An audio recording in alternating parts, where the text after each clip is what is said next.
Please rise in body or in spirit. Join me in singing hymn 16, "'Tis a Gift to Be Simple," and it'll also be on your screen.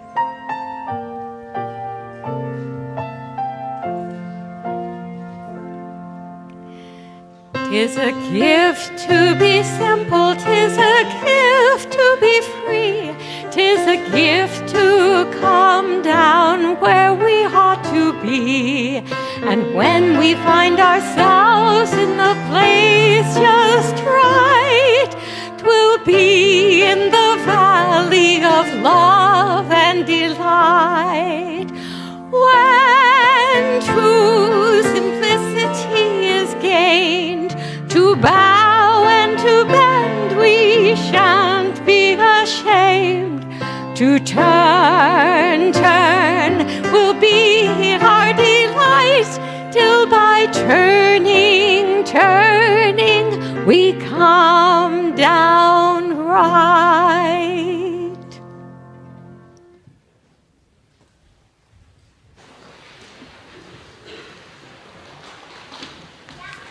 Good morning, everybody. Nice to see you today. My name is Jan Dever, and I serve on the Board of Trustees here at the First Unitarian Society of Denver. Whoever you are, whomever you love, whether you come in joy today or in sorrow, you are welcome here. All good people are warmly invited to join us on this very great journey of the mind, the heart, and the spirit. If this is your first time today, we ask you to please let the offering basket pass you by. Your presence here is gift enough for us. We hope you will join us for coffee in the conversation room after service. We'd love to get to know you, answer questions you may have about this church or about Unitarian Universalism at large. You can also visit the information table out there that says visitor information. On the first and third Sunday of the month, this being one of them, our offering is donated to an organization from the Denver community, which has been chosen by our Given in Action Committee. All checks and cash will be donated in full unless otherwise designated. We'll learn about this really interesting program later in our services. If you are looking for ways to engage with our community and support the work of our congregation, please visit the opportunities table way at the back of the community room. There are a variety of activities that you can get involved with. I'd like to point out to you on the back of your order of service something that's coming up today. There's a young adult potluck today and a free concert for people who have donated to the piano fund and have July birthdays. Oh! Thank you. I will not read that exactly as written. Everybody is welcome. And it looks really yummy out there, so I would hope you do. Oh, you'll make an announcement. Okay. And then coming up on Thursday, July 5th from 6 to 8, there is the Middle Peace Project's Palestinian Summer Cultural Series. The meeting is with a Zoom meeting with Fadeh Jodah, a poetry reading, and then they will give books away. So now please quiet your busy minds, mute your busy electronic devices, and welcome to worship. At this time, please take a moment to greet the people sitting around you.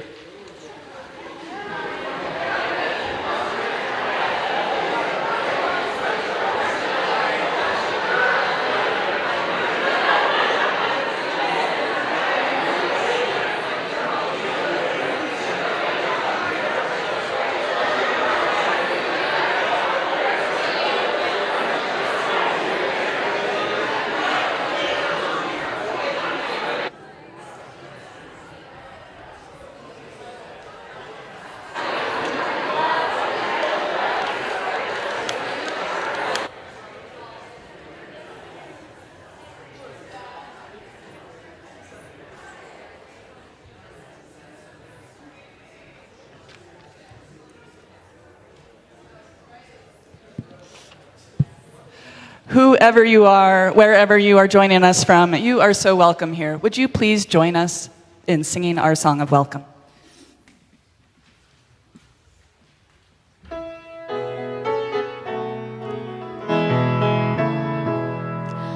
We are many, we are one. The light of the world is within you.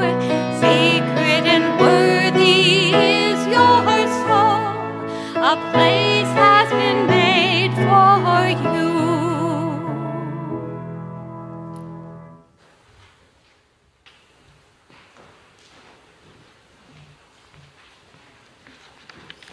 Good morning, First Unitarian. My name is Laura, and our chalice lighting for this morning is an excerpt from the song "The Absolute Best Feeling" by Joshua Bond.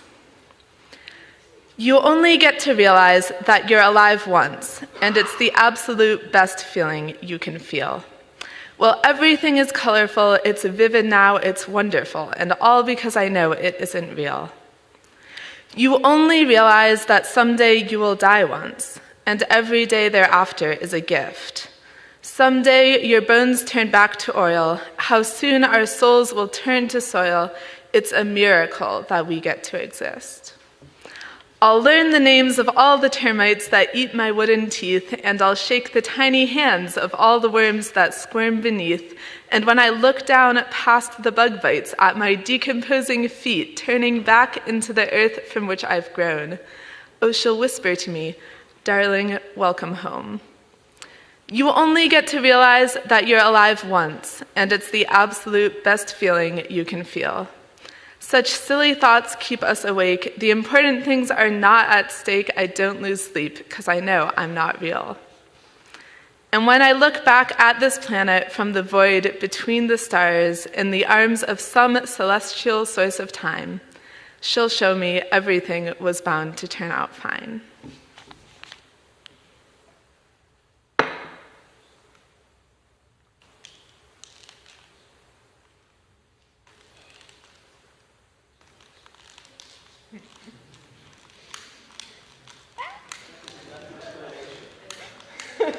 There we go. Success! Again, welcome everyone. So it's my pleasure to welcome Blair Borax to our sanctuary. Come on up. Blair is offering a concert in this space right after the service. This is a generous gift of Robin Reed and Michael Delvaux, and they have also provided a beautiful-looking spread. So everyone is welcome to join us for some food and some great music right after the service. And Blair's got some merchandise. And let's see, is there anything else I'm forgetting to say? I think that's it. All right. Thank you so much. Hi. It's lovely to be here. My name is Blair. I'm from Portland, Oregon, so it's nice to be here visiting with you all. And thank you to Robin and Michael for bringing me out. I wrote this song a couple months ago in the spring in Portland when I was walking around my neighborhood and smelling jasmine and roses, and also thinking about my friend whose mother was suffering from cancer, and thinking about all the atrocities going on in the world around us, and trying to find beauty still. So this song for me is a song of hope. It's called The Color Green.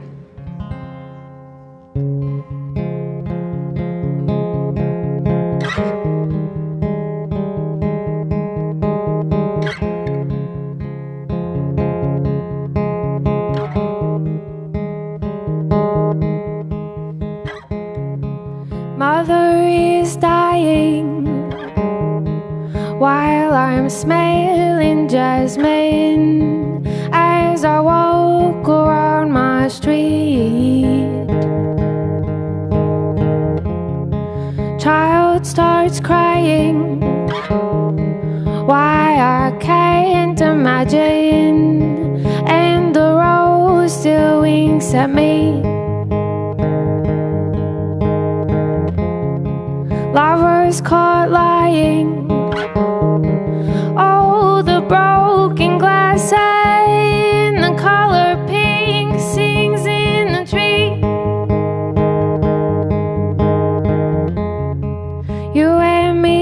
vying to make something happen, something good, something sweet. We're all aching, making money, aching, faking something, aching, waking dreams.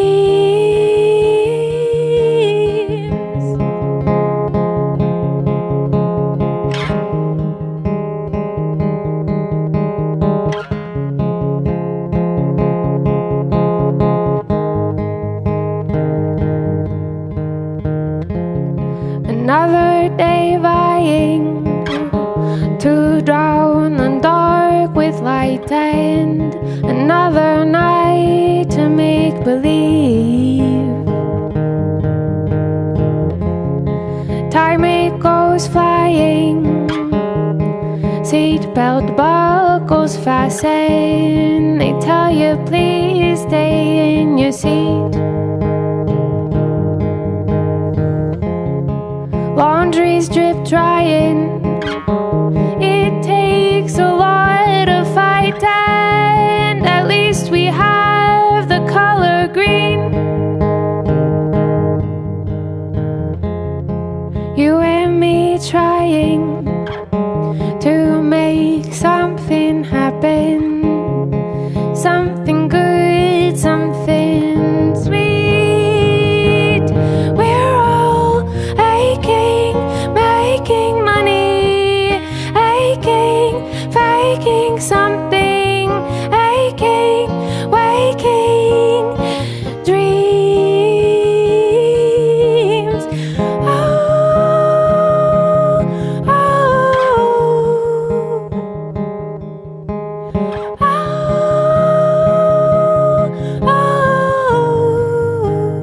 oh,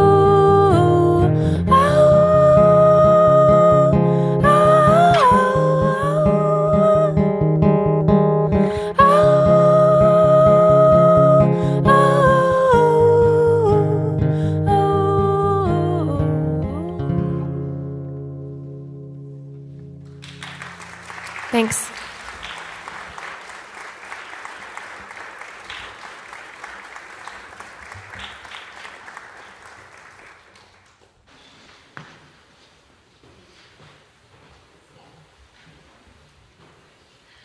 Good morning.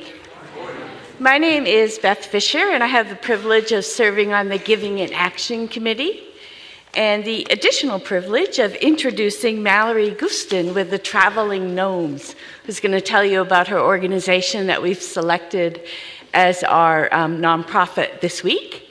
I would encourage you to give generously. All the money collected in the baskets today will go toward the Traveling Gnomes, or you can also donate online through the Breeze account. So let me turn it over to Mallory. Thanks, Beth. Blair, that song was gorgeous. Thank you for having me here today. As Beth mentioned, my name is Mallory Gustin. I'm the Community Impact Director for a small local agency here in Denver called the Traveling Gnomes. The Traveling Gnomes, we're a group of disabled adventure seekers who are on a mission to celebrate differences, connect with others, and explore the world around us. In the United States, around 20 to 25% of adults are living with a disability, yet they only constitute about 3 to 5% of the recreational travel population. Here at the Traveling Gnomes, we believe that travel and recreation are fundamental rights for everybody, regardless of their ability.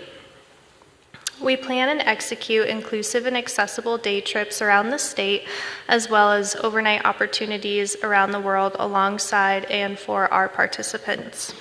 From snow tubing in Fraser to rafting the upper Colorado River or climbing our first 14er together, you name it here and we've probably tried it.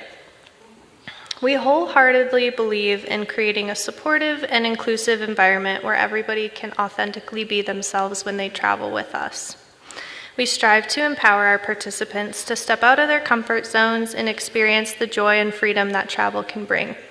Our commitment to accessibility and inclusion drives everything that we do, as we believe that everybody deserves the chance to see the world.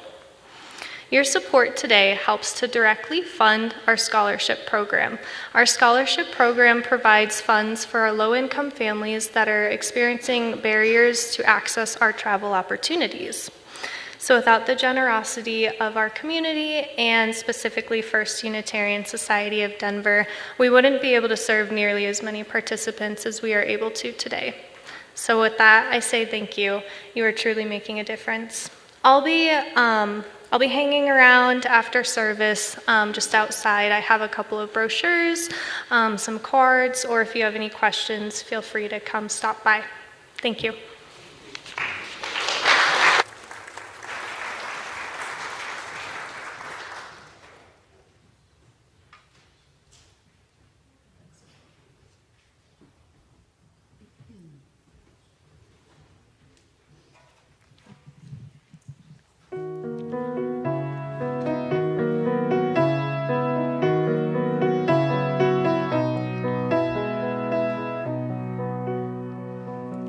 Yesterday a child came out to wonder,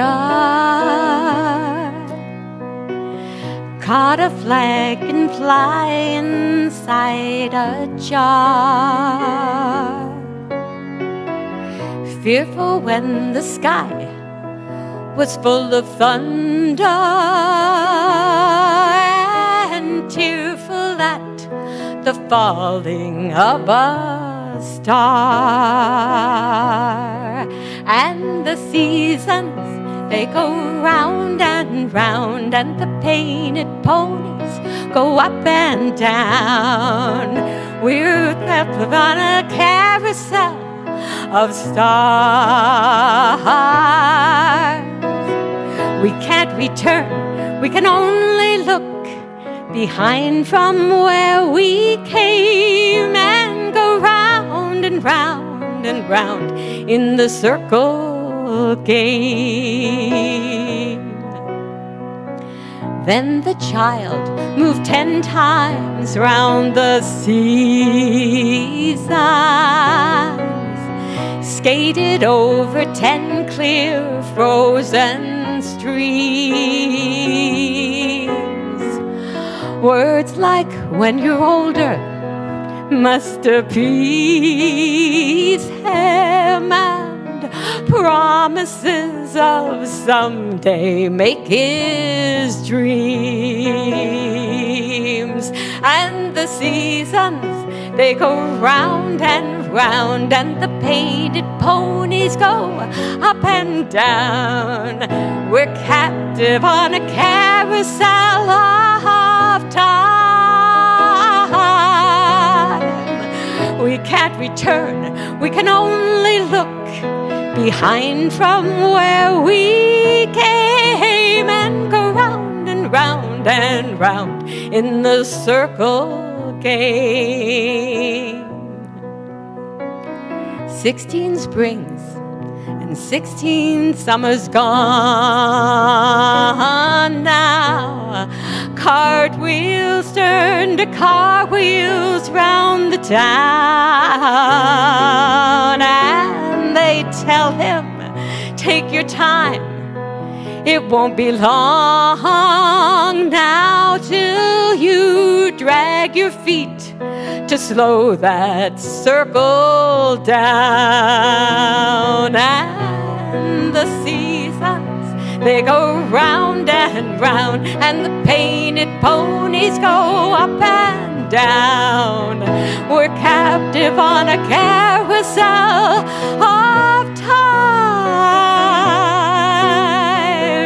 You can't return, you can only look behind from where we came, and go round and round and round in the circle game. Now the years spin by, and now the boy is 20. Though his dreams have lost some grandeur coming true,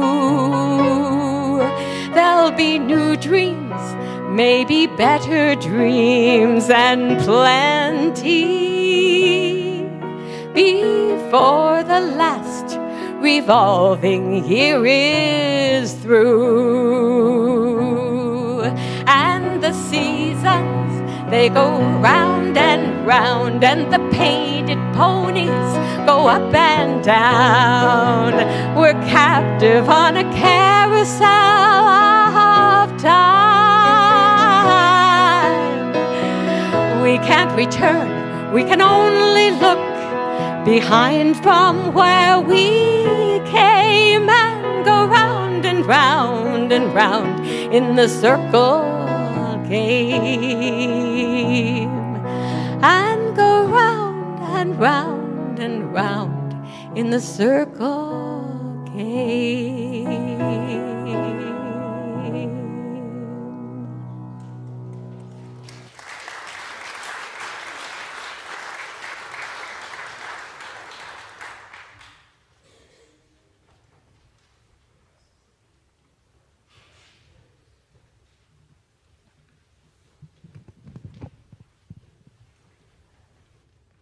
For your gifts to the traveling gnomes, we are so grateful. Thank you for your generous gifts this morning.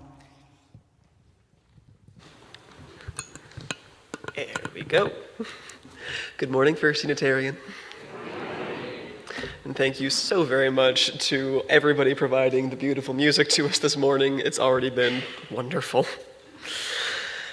This morning, I want to hold up in prayerful space, however it is that you send your loving energy out into the world, the countless folks who are suffering needlessly in Palestine, in Ukraine, in Congo, in Sudan, very many mothers and children and husbands and sons and brothers who do not deserve the suffering that has come to them. May we pray that our elected officials, both in office and coming into office, whichever office it may be, are guided with compassion and wisdom. It is not too much to ask. And while all that is going on in the world around us, I invite you to think of something that connects you to a feeling of holiness, and I suggest you choose something small. The smile of a grandchild, the particular sound of butter scraping over toast, whatever it is that anchors you. And hold that in mind as I read the words of Chris Jimerson. In moonlit shadows, at the edge of night-darkened oak trees, I see it. Across sunny pathways, in the buzzing of insects, among flowering forest greenery, I hear it. From the touch of loved ones, the embraces of those gone before me, I feel it. The poems I love dearly, the songs that speak to my heart, the sculpture that catches my imagination, the discoveries still to be made, in all these I sense it. It is the fire of distant suns, the cool drip of waters, the slight chill of the breeze, the laughter of children, no matter what their age, old and young, grown and still small. It is the breath of life, the stardust of souls, the magic of remembrance. Who am I not to surrender to it in gratitude? Who am I not to be blessed? Amen.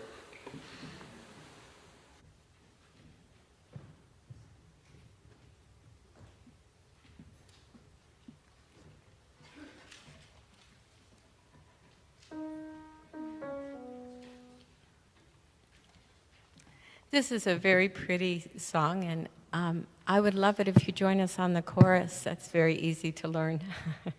And your voices are a blessing to all of us as well. Call down a blessing, call down a blessing, call down a blessing, call down a blessing, call down a blessing, call down a blessing, call down. Joy before us, joy behind us, joy around us and inside us. Call down a blessing, call down a blessing, call down a blessing, call down. Beauty before us, beauty behind us, beauty around us and inside us. Call down a blessing, call down a blessing, call down a blessing, call down. Beauty before us, beauty behind us, beauty around us, beauty inside us. Call down a blessing, call down a blessing, call down a blessing, call down. Peace before us, peace behind us, peace around us, peace inside us. Call down a blessing, call down a blessing, call down a blessing, call down. Love before us, love behind us, love around us, love inside us. Call down a blessing, call down a blessing, call down a blessing, call down. Call down a blessing, call down a blessing, call down a blessing, call down.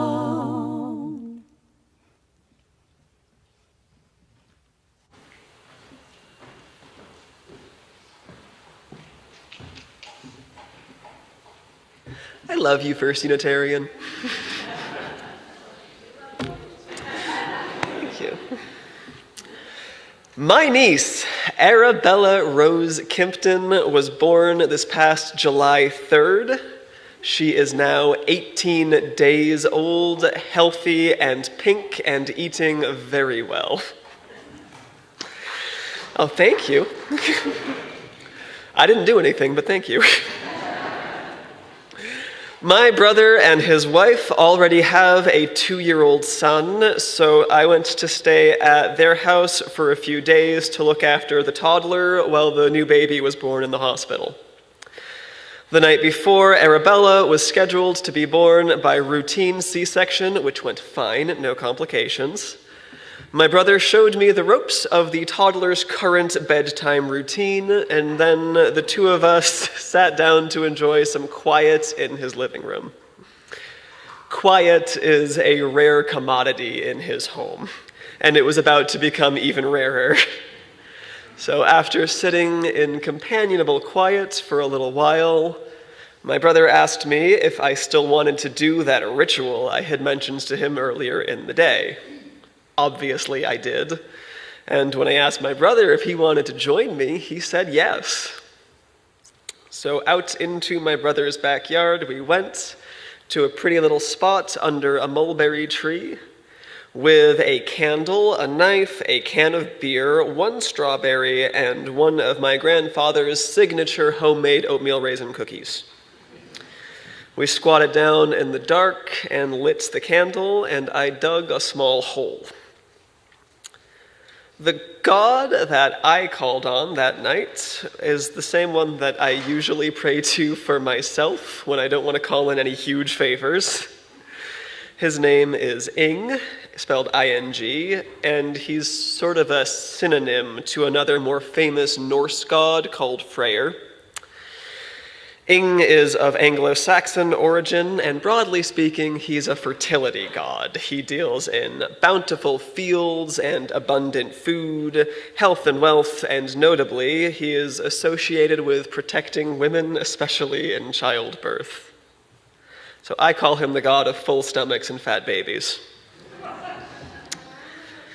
So crouching over a hole in the dirt with my brother, I extolled Ing's virtues for a little bit and sang his praises by candlelight, and then placed the one strawberry and the one half of the cookie into the ground with all appropriate reverence. We poured the can of beer into the hole afterwards and turned the whole situation into a foamy mess of mud. And when the foam died down, we scooped the dirt back in over the hole to bury our offerings with blessings, and I carved Ing's rune into the dirt with my brother's knife. We held hands over our little altar in the soil and repeated the only prayer that the night called for over and over again. Healthy baby, healthy mama. Healthy baby, healthy mama. My brother told me that the ritual we did in his backyard helped. I can verify that both mother and baby are healthy, and my brother's nerves remained remarkably steady throughout the whole experience. I used to think I wasn't religious, and it turns out that is very far from the truth. I'm just not a very good monotheist. Now, I do think that monotheism in all its forms is beautiful. I almost converted to Judaism a few years ago, largely because I still see the appeal of trying to engage with the unity of all that is holy, and of venerating one single cause for all things cruel and merciful alike. What I'll be talking about today is not by any means a rejection of the Judeo-Christian roots of our own faith, but rather an exploration of some other ideas. I will say I doubt I'm the only person in this room, or indeed in any UU congregation, that is not a very good monotheist. But sometimes I wonder how aware we are in our modern society of alternatives. I'm very accustomed to seeing the question of religion framed as a binary choice. Are you religious or not? Do you believe in God, capital G implied, or not? The two largest demographics for religion in the United States are Christians, who, when you bundle them all up together in their various denominations, account for about 70% of our population. And the second largest is the non-religious, also called nuns, as in N-O-N-E. Nuns represent about 22% of Americans. And I think these statistics are indicative of our culture's all-or-nothing approach to divinity. We tend to place our faith either in one God who is responsible for all things, past, present, and future, or in nothing in particular. Thing is, for the vast majority of human history, and in many places in the world now, monotheism has not been the norm. It wasn't even very popular until the 320s AD, when Roman Emperor Constantine publicly converted to Christianity and started spreading it throughout the empire. For most of human history, there was no question of whether the land, sea, and sky were full of deities. The only question was, with which god did you do business? Who was the patron god of your city, your people, your nation, your particular kind of person?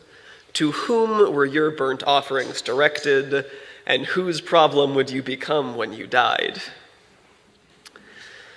Even the Bible, the kind of de facto monotheistic text for the modern age, when studied in context as a historical document, appears to take the existence of other gods for granted.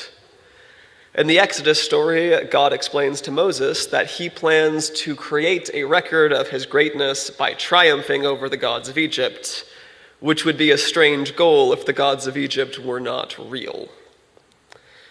The writings of Paul the Apostle are loaded with warnings not to follow the gods of Greece and Rome because they were inferior deities who would be defeated by the Christian God in the battle at the end of all days.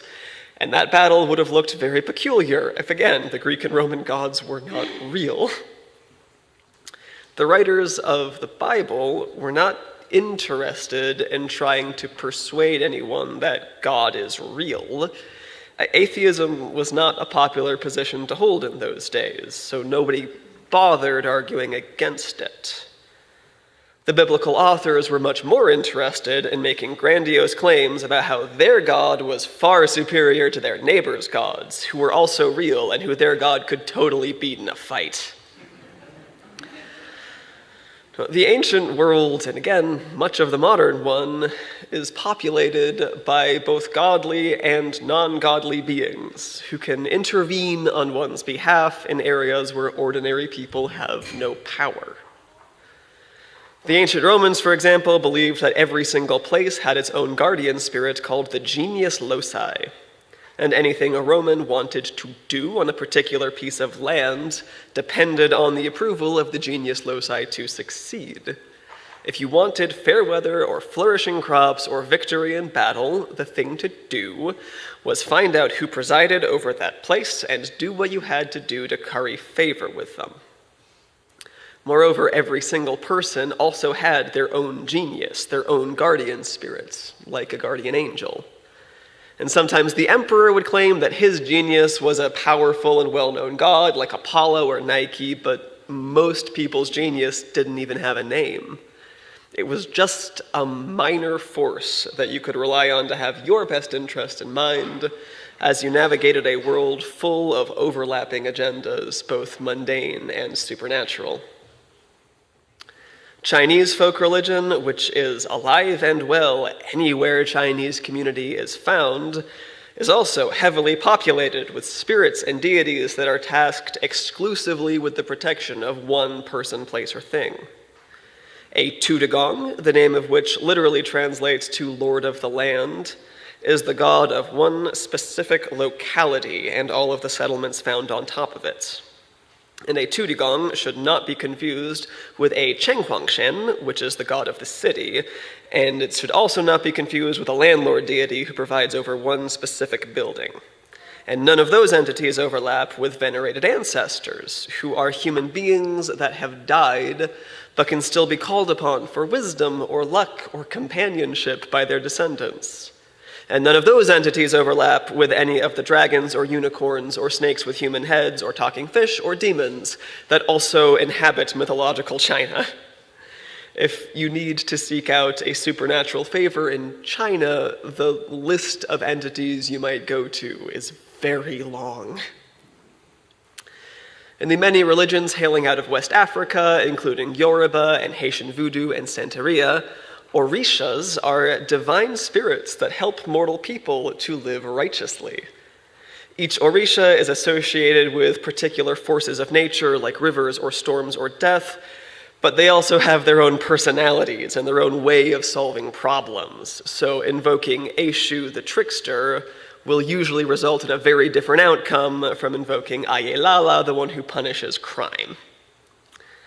In some traditions, every child is thought to be born with a particularly close association with one Orisha, who they are supposed to emulate and seek guidance from for their entire lives. This is different from having a genius or a guardian angel, by the way, because an Orisha has their own agenda that you are supposed to mold your life to, not the other way around. So my personal practice is the thing where I dug a hole in my brother's yard. This belongs to the modern neopagan movement, which really got its feet on the ground in the late 1940s with Gerald Gardner's first coven of Wiccans. Neopaganism represents the efforts of lots of people in the thoroughly Christianized Western world to imagine forms of polytheism that have been lost for centuries, or earth-centered mysticism or ceremonial magic that let us engage with divinity without having to pledge ourselves to the single monotheistic conception of God that is popular in our cultures. Specifically, I should say, I'm a heathen according to other neopagans. That's what they call you when you run around with Germanic deities.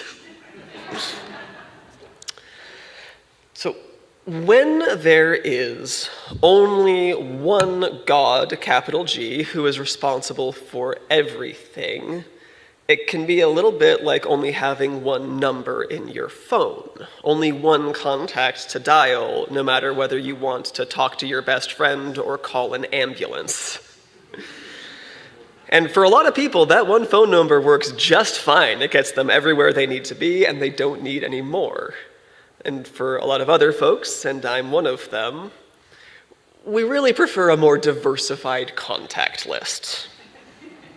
See, the thing is, I can't always make peace with a God that is responsible for everything. I cannot hold in my head a being that is responsible for both gentle waves and tsunamis without starting to get wrapped up in the kinds of questions that have haunted Christian theologians for centuries. Why does suffering exist in the world? Why do bad things happen to good people who did nothing to deserve them? If evil is permitted to flourish in the world because human beings must have free moral agency in order for our choices to have any meaning, then why would the God who judges our morality based on our choices allow for circumstances like poverty caused by natural disasters to rob people of so much of their agency? Because wouldn't that defeat the purpose? And what does justice even mean if we are required to look up at the Creator in the heavens that is responsible for cancer and malaria with nothing but praise on our lips? Why is my niece healthy and pink and eating well when another baby girl who is born in the exact same instant and is loved just as much is languishing in a refugee camp under fire? And because I can neither answer these questions nor stop them from clouding my mind when I try to talk to the one unified God of everything, I often prefer a different style of religion. When I make offerings to my little-known Anglo-Saxon fertility god, I'm not talking to the author of human history. I'm not talking to the creator of humanity. I'm not even talking to the person responsible for my destiny. I am talking to the God of bountiful fields, full stomachs, fat babies, and that's it. Good and evil are not within that guy's jurisdiction. Some pragmatic polytheism lets me focus a little easier on what's right in front of me. It helps me tune out the noise and really see the divine within the mundane. Now, to be honest, I think modern polytheism, or modern monotheism, I should say, is kind of a big ask. I don't know that it's very realistic to try and fit all of religious experience into a binary choice between worshiping the God of everything and worshiping nothing. I think there are ethically sound reasons to be leery of a God of everything that just don't come up when you're trying to honor the goddess of hearth and home or following the guidance of your Orisha or talking to your ancestors. I can't always find it in myself to praise all of creation when I know how much of creation is bound up in needless suffering. But I can always find something whose praises I do badly want to sing. I don't believe that worship has to be an all-or-nothing game. I don't see why you would need to make your peace with life, death, and the universe in order to get something meaningful out of praying. I don't think you need to believe in capital G God to feel like you have a guardian angel and be grateful for that. Or pray to the local spirits in your area for your particular strawberries not to get eaten by mice that season, or to dig a hole in your brother's yard to bargain with a fertility god for an uncomplicated C-section. It is not a moral failing to look at the totality of reality and wonder if it is good. Nor is it a lack of reverence to only want to pray sometimes or for certain things. Allowing the cosmos to be full of little gods makes it much easier, for me at least, to feel solid in my connection to divinity when I don't feel solid about the state of the whole world.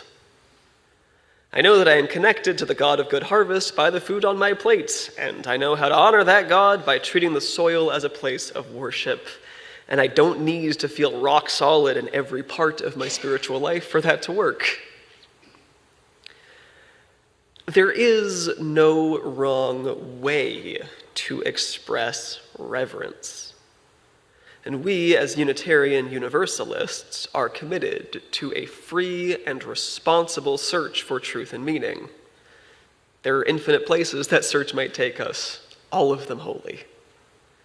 There is no cosmic belief that is required of you to be a good or reverent person, and if you want a relationship with something outside of yourself that resembles worship, there are as many places to direct that worship as there are little nooks around the world where you might leave a thank you note. I think it's a good idea to learn a little bit about the gods that surround us on all sides, if only to become better neighbors in a world that is simply overflowing with divinity.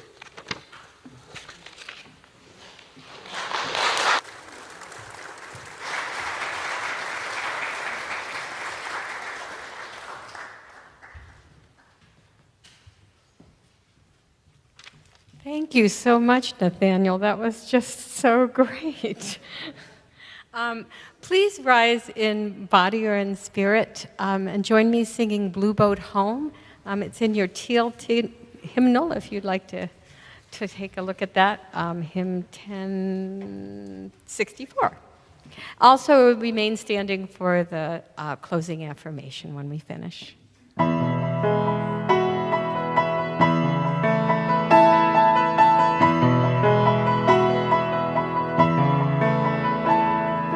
Though below me I feel no motion, standing on these mountains and plains, far away from the rolling ocean, still my dry land heart I can say, I've been sailing all my life now, never harbor or port have I known.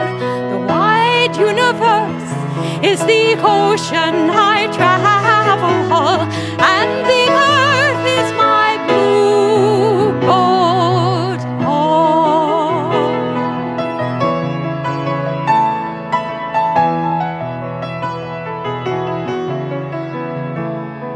Sun, my sail, and moon, my rudder, as I ply the starry sea, leaning over the edge of wonder, casting questions into the deep. Who does earth's companion? Are we not pilgrim souls, making our way by the lights of the heavens in our beautiful blue boat home?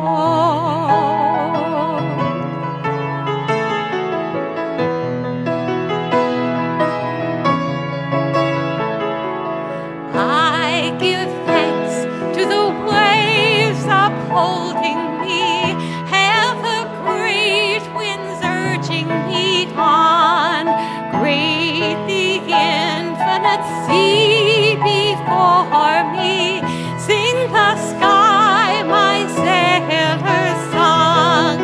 I was born upon the fathoms, never harbor or port have I known. The wide universe is the ocean I travel, and the earth is my blue boat home.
In the words of Rilke, praise, dearest.